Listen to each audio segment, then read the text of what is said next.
స్వయంభూ శ్రీ లక్ష్మీ నరసింహస్వామి వారు కొండ కింది భాగం నుండి పై భాగం వరకు ఎందుకు నడుచుకుంటూ వెళ్ళారు? ఈ గుడిలో స్వామివారు స్వయంభూగా వెలిసిన బండరాయి నుండి మిట్ట మధ్యాహ్న సమయంలో ఓంకార శబ్దం ఇప్పటికీ వినిపిస్తుందా? ఏంటి, ఈ కొండపై నరసింహస్వామి వారి పాదముద్రలున్నాయా? ఇప్పటికీ ఆదిశేషుడు అనే పాము ఈ నరసింహస్వామి వారి గుడికి కాపలాగా ఉందా? మిట్టపల్లి చంద్రయ్య అనే ఒక వ్యక్తికి స్వామివారు కలలో కనిపించి ఏం చెప్పారు? ఇప్పటికీ అక్కడ ఉన్న కోనేరులో రాత్రి సమయంలో మహామునులు స్నానం చేసి స్వామివారిని దర్శించుకుంటారా? హలో వ్యూవర్స్, ఈరోజైతే మనం శ్రీ పులిగొండ లక్ష్మీ నరసింహస్వామి స్వయంభూ దేవాలయానికి అయితే వచ్చామండి. ఇది వచ్చేసి గొల్లపూడి గ్రామం, వైరా మండలం, ఖమ్మం జిల్లా, తెలంగాణ రాష్ట్రంలో అయితే ఉంది.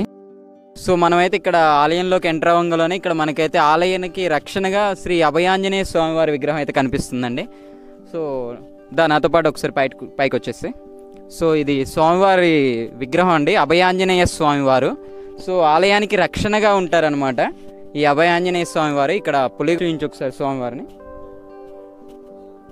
ఫస్ట్ అయితే మీకు అసలు ఈ గుడి యొక్క చరిత్ర ఏంటి అన్నది అయితే ముందుగా చెప్తానండి. ఆ తర్వాత ఈ గుడిలో ఉన్న వింతలు విశేషాలను ఒక్కొక్కటిగా చూయించుకుంటూ వెళ్తాను. ఇప్పుడు ప్రస్తుతం గుడి ఉన్న ప్రాంతం అంతా కూడాను ఒకప్పుడు దట్టమైన అరణ్య ప్రాంతంగా ఉండేది.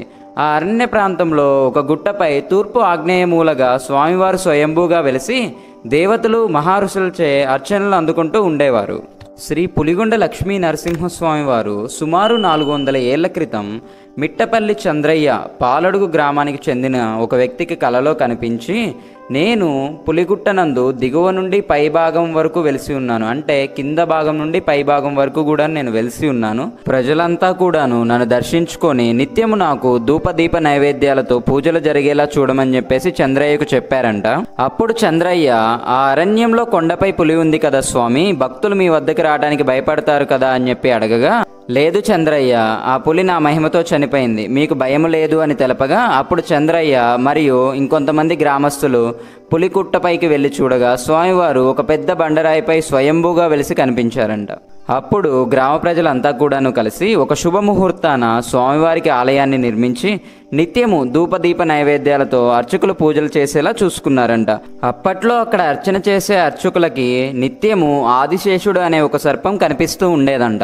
ఆనాటి నుండి ఈనాటి వరకు గుట్ట కింద ఉన్న కోనేరులో మహామునులు స్నానమాచరించి ప్రతిరోజు రాత్రి సమయం నందు స్వామివారిని సేవించుకోవటానికి ఇక్కడికి వస్తారని చెప్పేసి ఒక ప్రతీది. ఇక్కడ ఇంకొక అద్భుతంగా చెప్పుకోదగిన విశేషం ఏమిటి అంటే అండి, స్వామివారు స్వయంభూగా వెలిసిన బండరాయి నుండి మిట్ట మధ్యాహ్న సమయంలో ఓంకార శబ్దం వినిపిస్తుందంట. ఇక్కడ అత్యంత శక్తివంతమైన శ్రీ లక్ష్మీ నరసింహస్వామి వారిని దర్శించుకొని స్వామివారి చుట్టూ ప్రదక్షిణలు చేస్తే సంతాన ప్రాప్తి లేని వారికి సంతానము, అలాగే వివాహం జరగక ఇబ్బంది పడుతున్న వాళ్ళకి వివాహం జరుగుతుందని చెప్పేసి అయితే ఇక్కడ అర్చకులు అయితే చెప్తున్నారండి. అలా సో ఇప్పుడైతే మనం పైకి వచ్చేసామండి, గుడి దగ్గర ఉన్నాం. సో మనకి గుడి వెనుక భాగాన్ని అయితే మనకి కనిపిస్తుంది చూడండి, అక్కడ ఒక పెద్ద బండరాయి కనిపిస్తుంది కదా, అక్కడ ఆ పెద్ద బండరాయి పైనే స్వామివారు అయితే స్వయంభూగా వెలిసారంట.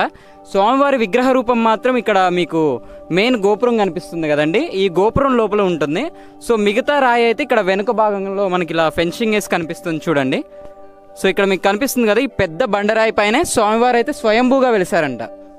సో ఇలా రా, నేను బండరాయి కూడా చూపిస్తాను ఇటు నుంచి మీకు క్లియర్గా. సో ఇక్కడ చూడండి వెనుక పక్క ఎంత పెద్దగా ఉందో బండరాయి అయితే. సో ఇక్కడ బండరాయిని చూపించండి.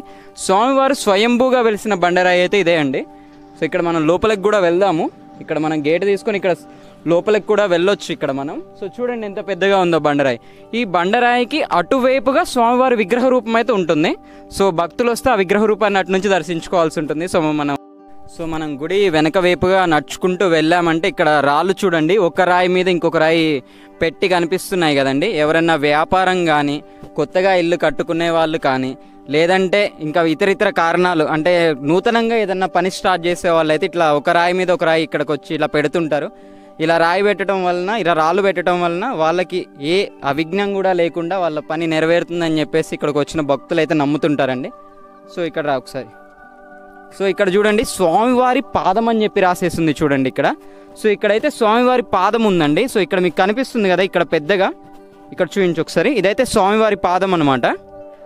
ఇక్కడ ఈ పెద్దగా కనిపిస్తుంది కదా, ఇది స్వామివారి పాదం అంట. శ్రీ పులిగుట్ట నరసింహస్వామి వారు ఉన్నారు కదా, స్వామివారి పాదం అని చెప్పేసి ఇక్కడ రాసి ఉంది. ఈ గుట్ట మీద స్వామివారు నడుచుకుంటూ వెళ్ళారంటండి. సో పాదానికి ఎదురుగా ఇక్కడ నరసింహస్వామి వారు అయితే ఉన్నారండి, మీకు కనిపిస్తుంది కదా. సో ఇక్కడ మన నరసింహస్వామి వారికి అయితే దండం పెట్టేసుకుందాం. మన యూట్యూబ్ ఛానల్ త్వరగా సక్సెస్ అవ్వాలి, మనకి చాలామంది కొత్త సబ్స్క్రైబర్లు రావాలి, అలాగే మన వీడియోస్ని అందరూ లైక్ చేయాలని చెప్పైతే స్వామివారికి దండం పెట్టేసుకుందాము. సో నా ఛానల్లో వచ్చేసి ఏంటంటే అండి, మెయిన్గా మన విలేజెస్లో ఉండే పురాతనమైన గుడులు, ఆ గుడుల యొక్క విశిష్టత ఏంటి, అసలు ఆ గుడులను ఎవరు నిర్మించారు, అక్కడ స్థల పురాణం ఏంటి అన్నదైతే క్లియర్గా చెప్తుంటాను. సో మీరైతే ఒకసారి నా ఛానల్కి వెళ్ళి అయితే చెక్ చేయండి. నేను అన్నీ కూడాను గుడికి సంబంధించిన వీడియోస్, అలాగే హిస్టారికల్ ప్లేసెస్కి సంబంధించిన వీడియోస్ అయితే చేస్తుంటాను. సో మిమ్మల్ని అయితే డిసప్పాయింట్ చేయనండి, వీడియోస్ అన్నీ కూడా చాలా బాగుంటాయి. సో మీకు నచ్చినట్లయితేనే నా ఛానల్ని సబ్స్క్రైబ్ చేసుకొని మీ ఫ్రెండ్స్తో కూడా షేర్ చేయగలరు. Please do subscribe to Jameel Sanchari YouTube channel అండి. Thank you. సో మనం ఇలా కిందకి నడుచుకుంటూ వెళ్ళినట్లయితే ఇది గుడి యొక్క వెనుక భాగం అండి. సో మనం గుడి యొక్క ముందు భాగం నుంచి వెనుక భాగకైతే వచ్చేసాము. సో అక్కడ రావి చెట్టు కింద అయితే ఇంకొక పెద్ద బండరాయి ఉంది, చూయించు అక్కడ. సో అక్కడ స్వామివారి పాదము, ఇంకొక పాదం అయితే అక్కడ ఉంది, నేను మీకు చూపిస్తాను రండి. సో నాతో పాటు వచ్చేస్తాయి నువ్వు చిన్నగా. సో మా దగ్గర అయితే గింబల్ అయితే లేదండి ప్రెజెంట్, సో వీడియో కొంచెం షేక్ అవుతుంది. సో మీరు కొంచెం ఆ విషయాన్ని దృష్టిలో పెట్టుకోగలరు. గింబల్ అయితే ఇంకా తీసుకోలేదు. మీరు ఇంకా మాకు ఇలానే సపోర్ట్ చేస్తే తప్పకుండా ఇంకా బెటర్ క్వాలిటీ వీడియోస్ని అయితే మీకు ప్రొవైడ్ చేస్తాము మేము. సో ఈ బండరాయికి ఎదురుగా అయితే ఇక్కడ చూడండి స్వామివారి పాదం ఇంకొకటి ఉంది, చూడండి ఇక్కడ మీకు కనిపిస్తుందా, ఇదిగోండి ఇది పాదము ఇలా ఉంది చూడండి. స్వామివారి పాదము ఇక్కడ వేళ్ళు మీకు కనిపిస్తున్నాయి కదా క్లియర్గా, స్వామివారి పాదం అండి ఇక్కడ.